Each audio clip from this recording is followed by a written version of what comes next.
Ever been there? Just a casual conversation, maybe with a friend, could be family, and bam, suddenly you're walking on eggshells because, well, you've stumbled into the landmine of conflicting beliefs. Yeah, it's like you hit this invisible wall, right? And it's tough because these aren't just random disagreements about, I don't know, the best pizza toppings. Exactly.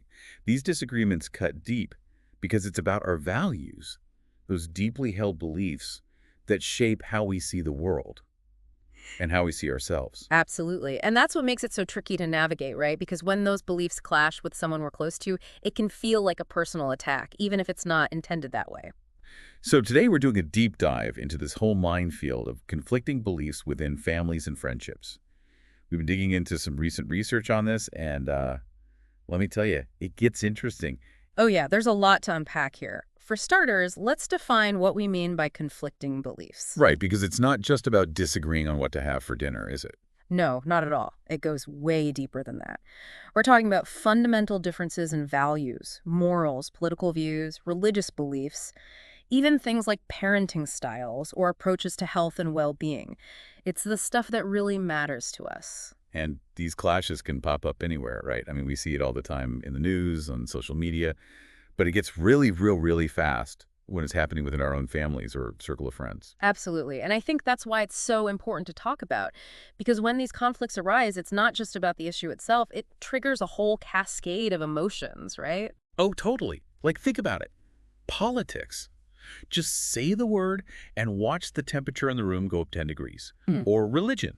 Or how we're raising our kids. Mm. These aren't exactly light dinner conversation topics. And they shouldn't be, right? These are important things, but because they're so close to our sense of self when they're challenged, it can feel incredibly personal. And that's where the stress comes in, right? Mm. Because it's more than just a difference of opinion. It's this feeling of, like, wait, if you disagree with me on this fundamental level, what does that say about our relationship? Right. It can make us question the entire foundation of the relationship. The research we looked at talks about how these disagreements can trigger this primal sense of threat, like we're not on the same team anymore. Totally. And then comes the flood of stress hormones, anxiety, Mm. maybe even anger or resentment. Yeah. Yeah, it can get messy quickly. We start to doubt the other person, maybe even ourselves. And suddenly that fun family dinner or casual hangout with friends feels more like navigating a minefield. Which begs the question, why even bother? If it's this stressful, this emotionally charged, why not just avoid those topics altogether? It's tempting, isn't it, to just stay in our safe lanes and avoid those potentially explosive subjects. Seriously, who needs that kind of drama, right? Yeah. But then I think about it, and as much as I hate to admit it, those difficult conversations, the ones that really challenge us, they're often the most important ones we can have. Absolutely. And you've hit on a key point here. As humans, we crave connection, belonging, and close relationships, whether it's with family or friends, they're the bedrock of that. They're our support system, our sounding board, the people we turn to when we need to celebrate the good stuff and get through the tough stuff. Exactly. They provide a sense of belonging, security, and they even help shape who we are as individuals. The research is super clear on this. Close relationships are crucial to our well-being. Okay, so relationships are vital, check. Hmm. But how do these conflicting beliefs fit into that picture? Can they actually damage those bonds we're talking about? They can, definitely. Unresolved conflict can lead to resentment, distance, even fractured relationships. And here's where it gets really interesting. Those clashes can also be incredible catalysts for growth, both individually and within the relationship itself. Growth, you mean like arguing about the right way to load the dishwasher is a pathway to enlightenment? Maybe not the dishwasher, but you get the idea. It's not about the argument itself, but what it forces us to do. When we encounter different perspectives, especially from people we care about, it challenges our own assumptions. Okay, I see where you're going with this. It's like it forces us to confront our own biases. Precisely. And that can be uncomfortable, even painful at times, but it can also lead to a much deeper understanding, not just of the issue itself, but of the other person and even ourselves. It's like holding up a mirror to our own beliefs and asking, why do I believe this so strongly? It's like that saying, you don't really know someone until you've walked a mile in their shoes or something like that. Yeah. But it's easier said than done, right? Because in the heat of the moment, when those emotions are running high, our instinct is often to defend our own point of view, to prove the other person wrong. 100%. It's like our fight or flight response kicks in and we go straight into defense mode. And that's when things can spiral, right? So how do we actually navigate these tricky waters? We've all heard the whole just listen advice a million times. But honestly, telling someone to just listen when they're on their soapbox about, well, anything, it feels a bit like offering a Band-Aid in a hurricane. You're not wrong. It's because just listening isn't enough. It's about active listening, which, trust me, is a whole different ballgame. Okay, so what's the secret? How do we go from being passive listeners to active listeners? It's about really tuning into what the other person is saying and, crucially, how they're feeling. It's about putting aside our own judgments, our need to be right, and genuinely trying to see the world through their eyes, even for a few minutes. So not mentally composing my brilliant counterargument while they're talking. Guilty as charged. We've all been there. But seriously, try reflecting back what you're hearing. Like, instead of jumping in with, but that's not right, maybe say, it sounds like you're feeling really frustrated because, or can you help me understand why this is so important to you? That's a good point. Yeah. Even if we don't agree, we can at least try to understand where they're coming from, right? Exactly. And that can make a world of difference. Okay, that makes sense. But what about when it feels like you're on completely different planets? Is finding common ground even possible then? You'd be surprised.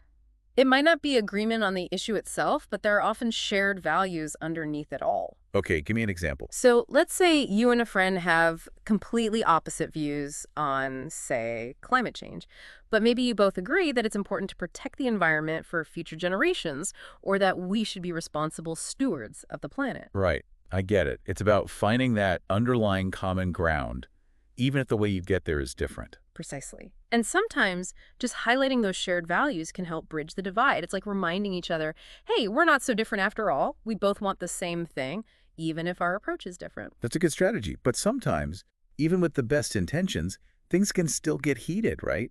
Like, how do you know when it's time to gracefully exit stage left? You're spot on. Sometimes you need to step back before the conversation turns into a full-blown war. And that's where setting boundaries comes in. Boundaries, like what? Give me some examples. It could be as simple as saying, hey, I'm noticing this is getting a bit tense. Can we maybe table this for now and come back to it later? Or, I'm happy to keep talking, but I need a break for a bit to clear my head. And that's totally okay, right? It's not about shutting down the conversation entirely. It's about taking a pause, giving everyone a chance to breathe. Exactly. And sometimes, even with boundaries and the best communication skills, you just have to agree to disagree. Agree to disagree. Yeah, that's a tough one, especially when it's something you feel strongly about. But I guess sometimes it's better than the alternative of, the relationship blowing up. For sure. It's about recognizing that you won't always see eye to eye, and that's okay.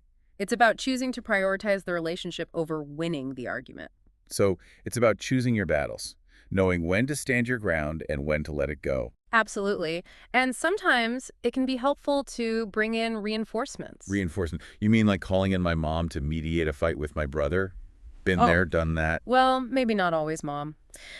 But seriously, knowing when to seek support is important. This might be a neutral third party who can help facilitate a more constructive conversation, or even a therapist who can provide tools for healthier communication. It's a good reminder that asking for help isn't a weakness. It's actually a sign of strength, that you're willing to work at it. Okay, this has all been super insightful, but I think some real-life examples would be helpful. Can I share one with you? Absolutely, please do. Okay, so last month, I got into this whole thing with my brother. We were talking about, well, honestly, it doesn't even matter what it was about now. The point is, we were at a total standstill. He was so focused on proving me wrong that he wasn't even really listening to why I felt the way I did. Oh, I've been there. It's like people put so much energy into building their case that they forget to see the other side. Exactly. It was like talking to a brick wall.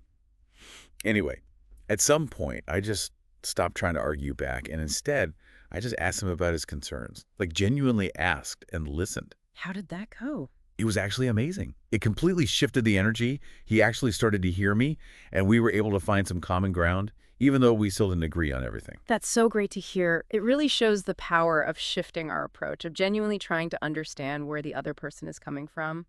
For sure. It was a good reminder for me that sometimes the best way to get through to someone is to actually stop talking and just listen. So as we wrap up, any other words of wisdom from the experts? What are the key takeaways for those of us trying to navigate these tricky waters of conflicting beliefs? I think the biggest takeaway is this.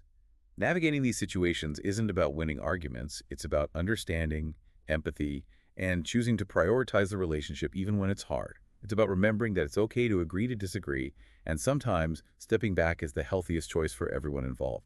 So well said. And as a final thought for our listeners to ponder, we've talked a lot about communication and understanding, which are crucial. But is there ever a situation where walking away from a relationship, even one you care about, is actually the healthiest choice, even if it's painful? It's a tough question, but an important one to consider as we navigate these complex dynamics in our own lives. Thanks for joining us for this deep dive. We'll see you next time.